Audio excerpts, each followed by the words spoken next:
Welcome back, ladies and gentlemen, to another episode of Unplugged Wisdom. I'm your host and humble servant, Mr. Smith. And we're going to read this article that was put out by the Huffington Post, probably quite a few years ago, maybe 8-9 years ago. And the title is The Case for the Starter Marriage. And I'm going to save the writer of this article till the end. But it's a female. And here's what she says. For every email or comment I get thanking me for writing my book, How to Get Divorced by 30, or for expressing in articles and blogs how a first marriage can be a positive rite of passage, I get an angry email or comment asking, quote, how dare you destroy the sanctity of marriage?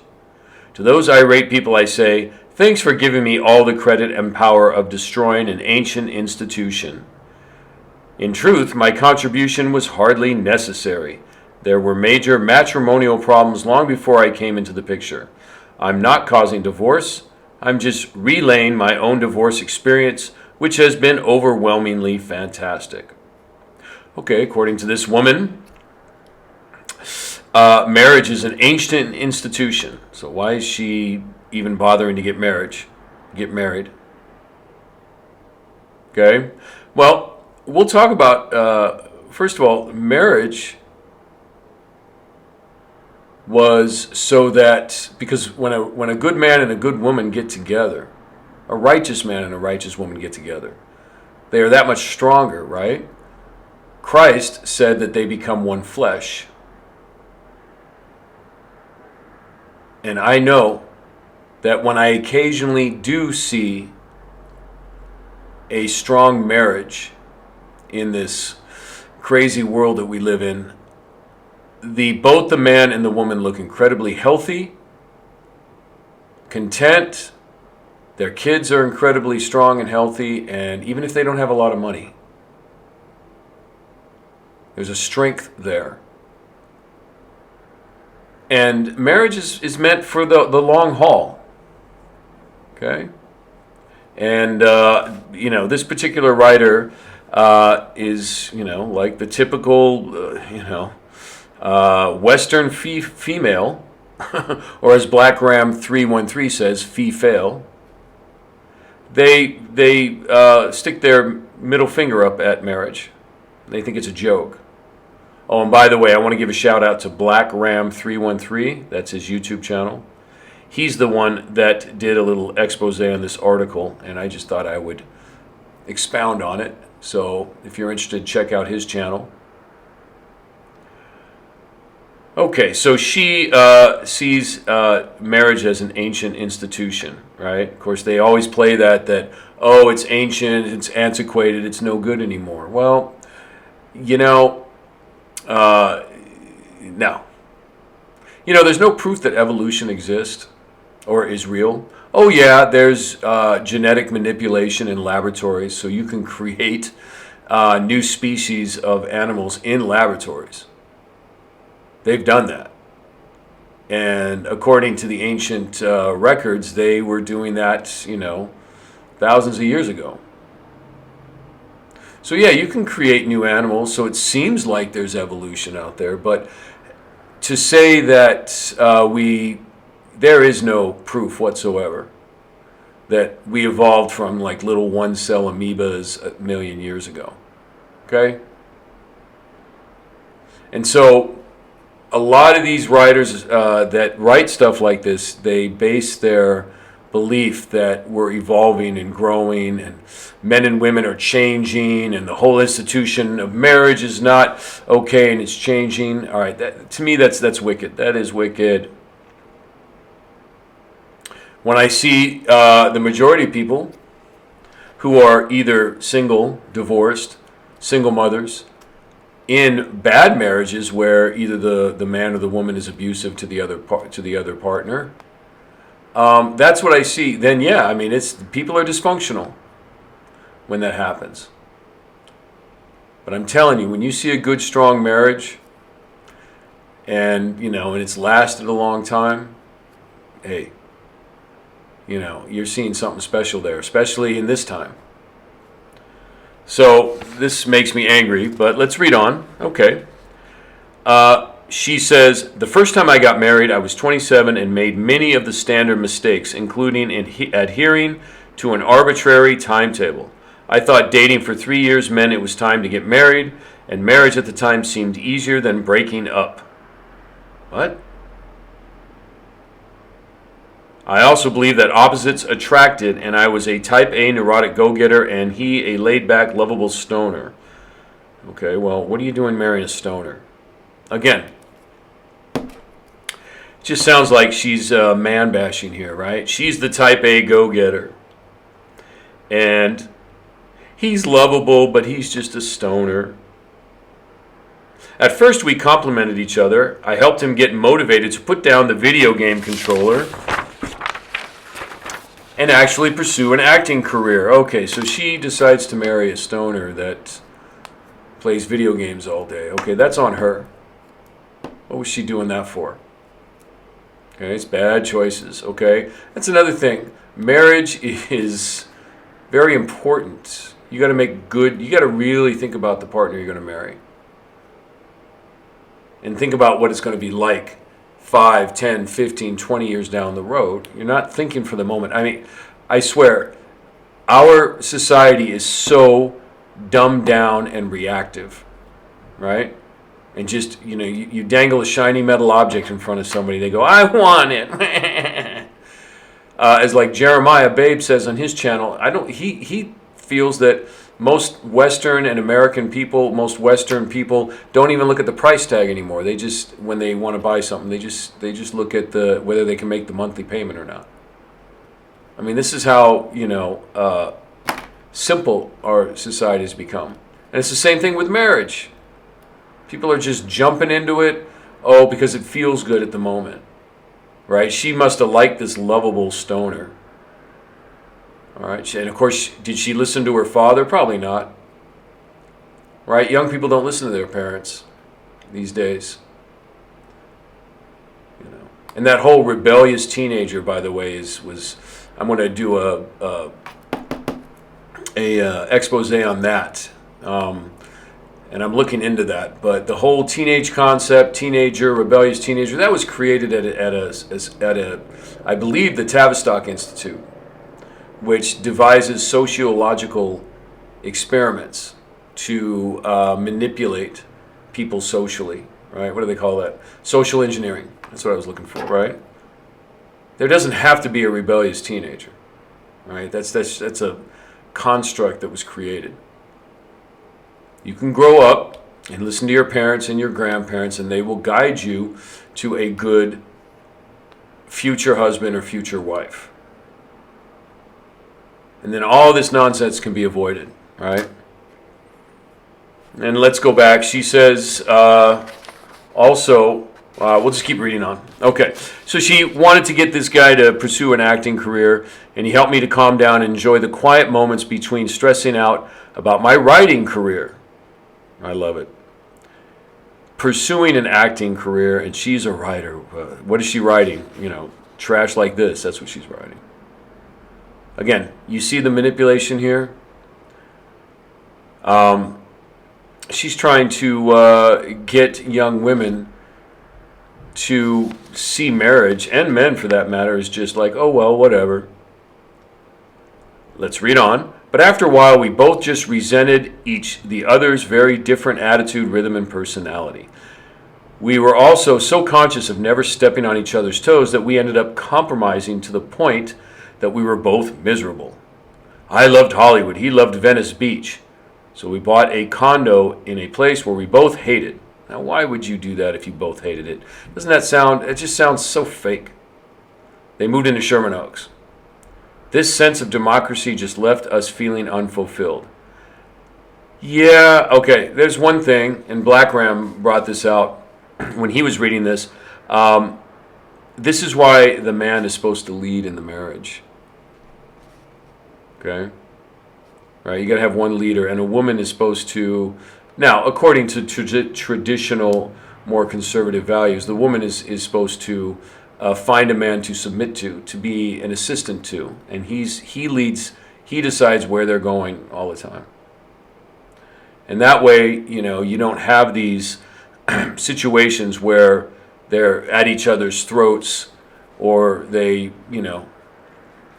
can't come. They try to compromise everything, right? Right? Is a marriage let me pose this question: should a marriage be a partnership, or should it be more of a captain and assistant situation? Okay, I think it should be the latter. But anyway, moving on. Here we go. My ex and I had a very small, non-traditional wedding. Too embarrassed and cool to say words like love, forever, and till death do us part.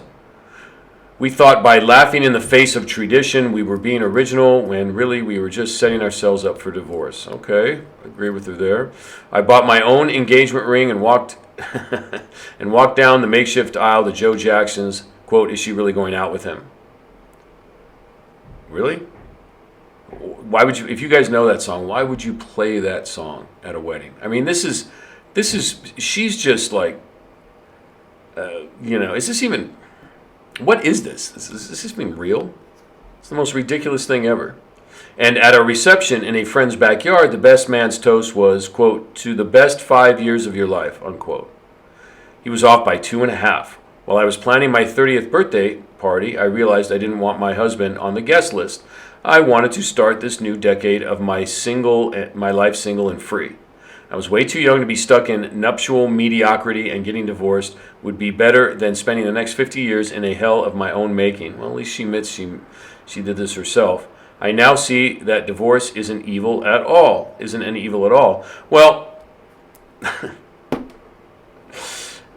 divorce isn't evil if there's a really good reason. But she should have never married this guy in the first place. Do you see this? I mean, she's just, there was no order. There was no, thought about it. She married him because he was a lovable stoner. My gosh. Don't marry potheads, ladies. All right. My definition of a starter marriage is one that lasts less than 5 years. Okay, so now she's defining the starter marriage. This is scary. Is one that lasts less than 5 years, in which there are no children. But based on my experience, I coined the term learner marriage, the kind that helps keep you from making the same mistakes the second time around. Isn't that called just having a boyfriend or a girlfriend? Dating, having a relationship, going steady with somebody. That's how you learn whether you want to be married to this guy or not, or whether it's going to work or not. I mean, young people, make no mistake.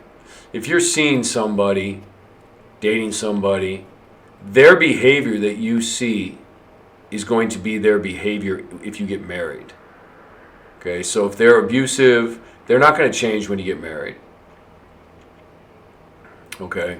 They're still going to be abusive. It might even get worse.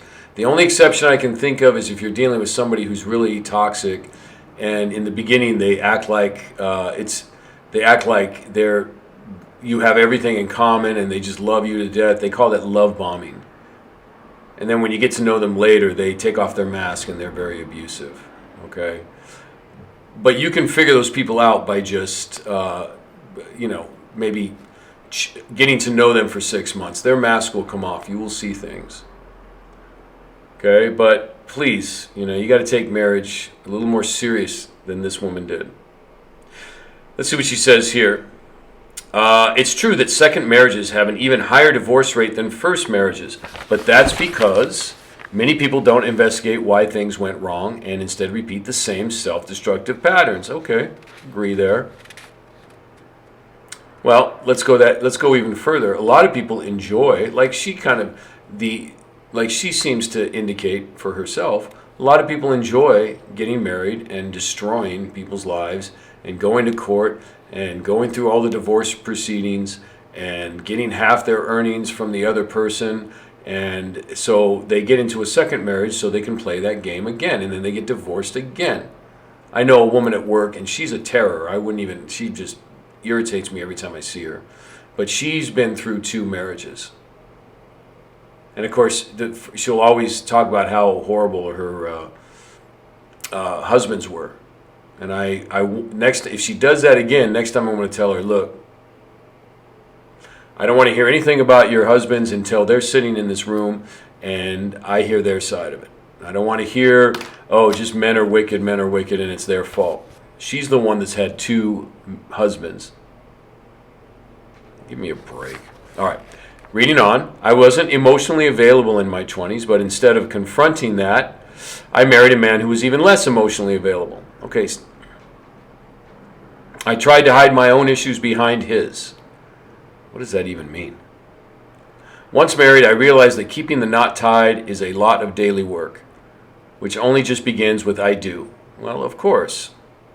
I made the mistake, as do many women, of focusing on getting married rather than the actual marriage. Thank you. Okay, she's dropping some truth here. What she's saying is that many women, and men do this too, but more so I think women, they're in love with the fantasy wedding. I remember a wedding, but they don't think about the long haul. They don't think about that. And you have to really think about this, right? I met, I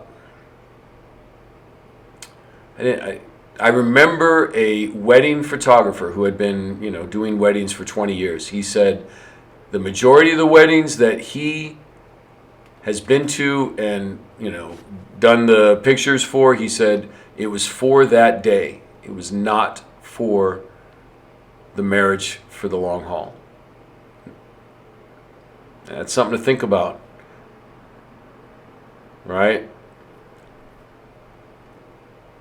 So, something to think about. Here we go.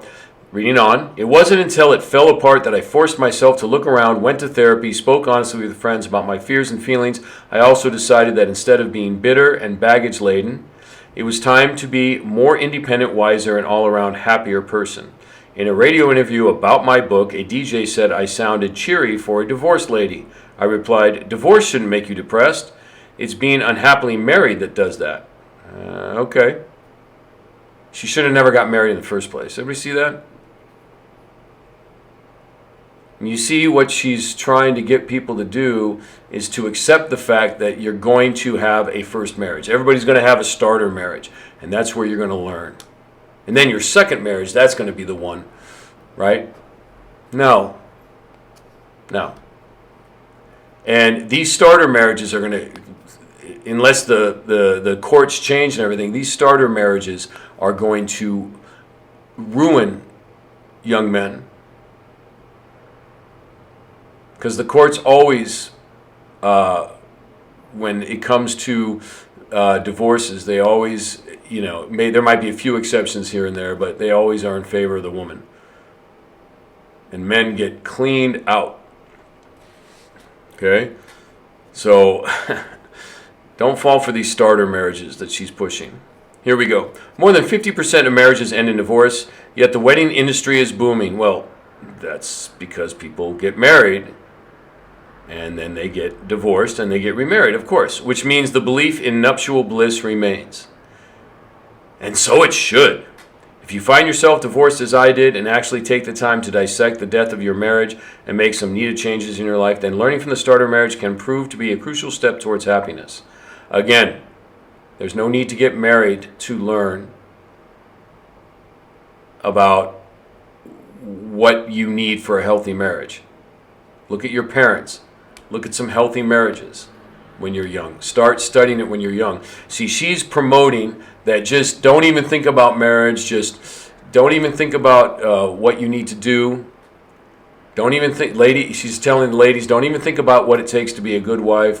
Men, don't even think about what it takes to be a good husband. Just jump right into a starter marriage, and then there you will learn how to be a good wife or a good husband for your second marriage. Bad idea. Bad idea. If you have parents that were married for 30, 40 years, maybe you should see what they ask them what their secret was. Or if you have an aunt or an uncle or a neighbor or a friend when you're young people, you need to think about what it takes to stay with somebody for 30 years. You need to start thinking about that when you're young, like in high school, so that by the time you're 25, right, then you'll be ready, and you won't have to go through this crap that she's saying. You don't want to go through divorces with the legal fees. Lawyers love divorces. I wouldn't be surprised if a whole bunch of lawyers help promote her book and get her up. In other words, finance this article. Because if people get divorced constantly, then divorce lawyers have business for a long, long time. They don't tell you that you got to pay those lawyer fees.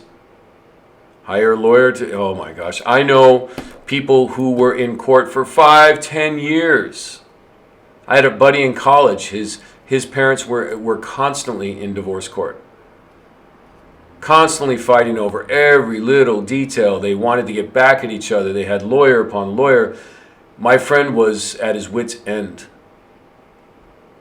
And his mother, he even said his mother was bat shizzle crazy. You don't want to deal with this stuff. You don't want to deal with this stuff. But she's making it sound like, oh yeah, just start her marriage and then get a divorce. Oh, and then she also mentions that she's 30, and now what is she, again, if you looked at my last video, what's the title of it? They're lying to our women. She's implying that, oh yeah, when you hit your 30s, that's the time to get married. Ladies, your attractiveness and your desirability to wife up is when you're young. As you get older, it gets harder and harder. I wouldn't wait much past 30. That's taking a big chance. So if you follow this woman's advice and get a starter marriage and then try to remarry at 30, that's going to be tough. So anyway, let's keep reading. I recently got engaged again, but rather than living like glorified roommates and watching TV every night, my fiance and I actually spend time together out in the world, snowboarding, trying new restaurants, going to concerts, actually holding hands. Wow.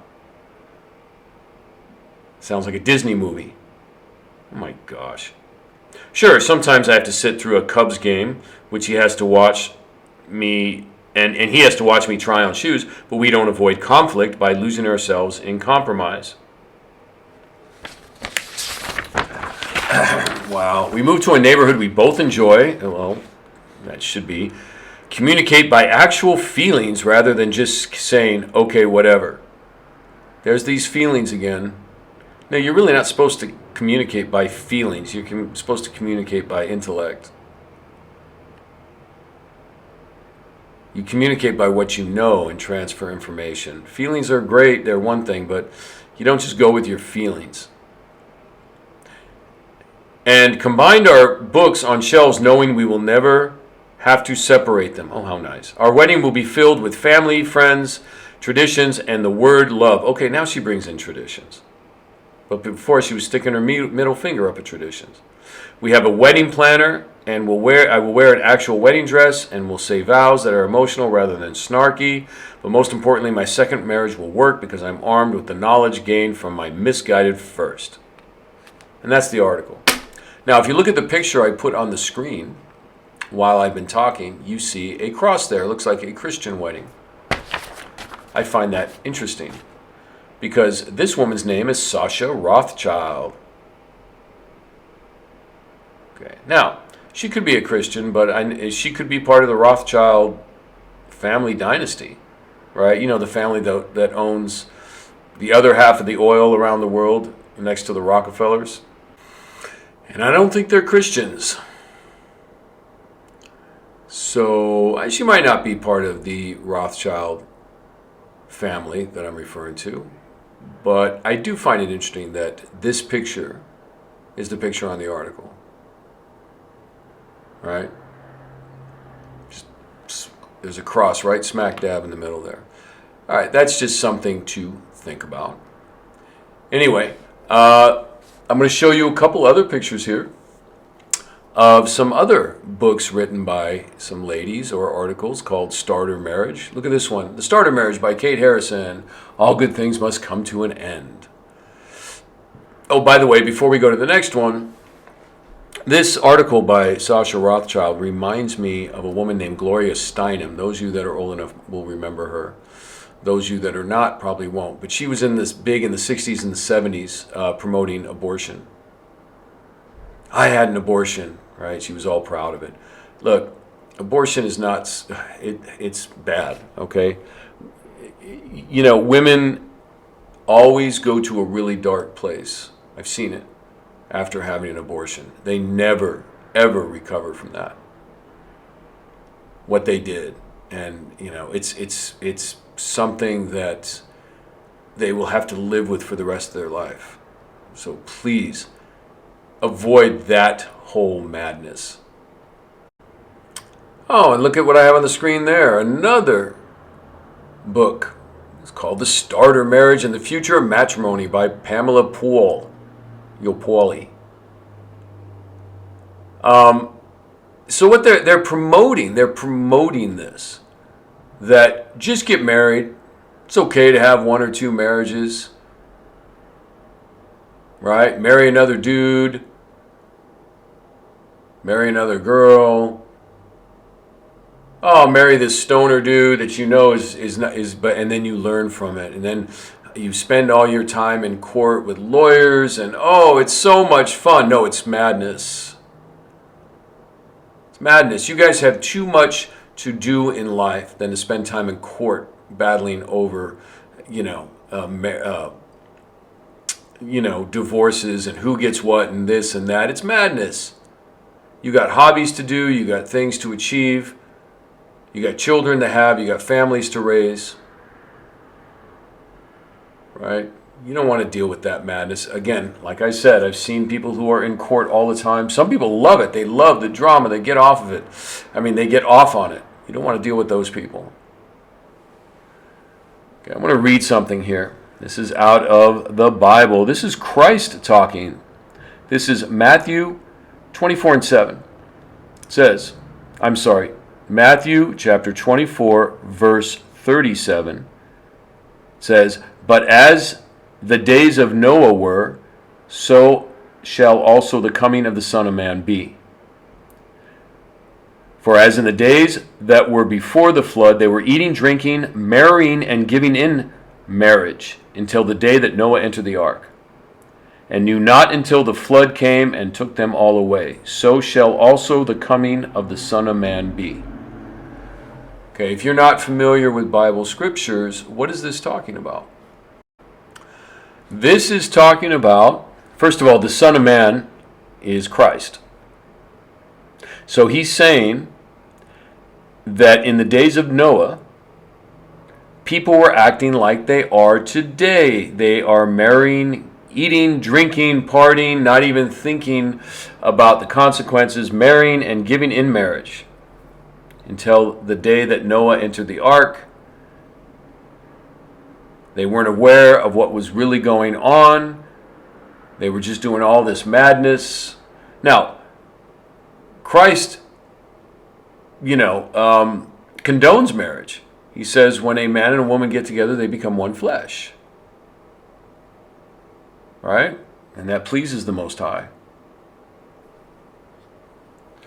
So what is he talking about here, marrying and giving in marriage? He's talking about people like this article where you're just marrying for the fun of it, not taking it seriously, not thinking about the long haul. Just marrying because it feels good at the time, or because it's taboo to do it, or it's, people say you're so strong and forward thinking, you're marrying, right? Or I'm just going to have a starter marriage. This was going on in the days of Noah. And if you read about what was going on in the days of Noah when he was building the ark, yes, that's what people were just like out of control with this stuff. It was crazy. So what Christ is saying here in these scriptures is that when this happens again, he says, and knew not until the flood came and took them all away, so shall also the coming of the Son of Man be. So he's telling you that it's going to be like this when he returns. So is it possible that we are in those times again? Because it's never been like this. It's never been this bad. Where, and you talk to people that are older than me, it's never been this bad.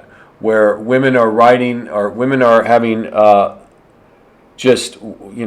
going to try to keep my language clean here. Women are having multiple experiences, if you know what I mean, with multiple men. And when I say multiple, I mean, double, maybe even triple digits. And then they expect to get married, or they're having a starter husband. Everybody's married and getting crazy and just partying and drinking. That's what he's talking about here. Nobody is paying attention to what's really going on and being serious. But again, I personally believe the powers that be are doing this to create, well, one, there's money to be made, right? There's a lot of money and industry off people divorcing, marrying, divorcing, right? And of course, it creates dysfunctionalness and unhappiness. And when people are unhappy, they start taking drugs. They start becoming reactive, meaning, impulsive, because they just want to get that unhappiness off them. So any little thing they can do during the day, like go shopping, then they go shopping just to feel better. And next thing you know, they're in credit card debt. You understand? It just keeps going and going. So please, be aware of what these articles are doing, right? They're trying to program you into dysfunctionality, right? And I hope you take things a little more seriously, especially you young people. Think about what it means to be married and to live with somebody and to raise a family with somebody. It's going to get boring. There's going to be times where you don't like each other, but you got to work it out. You can't just divorce for the heck of it. But that's what's going on now, right? As Christ said, they were eating, drinking, marrying, and giving in marriage. Okay. And boys, young men, remember, right now, marriage, divorces usually are in favor of the woman. So you think very carefully about who you're going to marry. You don't want to end up like Homer and Ned here.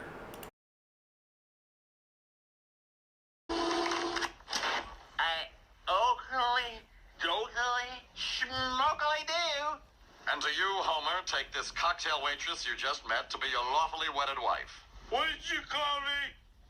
Do you want to get married? Married. Sure. Talk it to me, baby. By the power vested in me by the Chicago outfit, I now pronounce you husbands and wives. We are so... Chicago outfit. That cracks me up. Man, some of those older Simpsons episodes were too funny. Again, this is your humble servant, Mr. Smith, and we'll see you next time.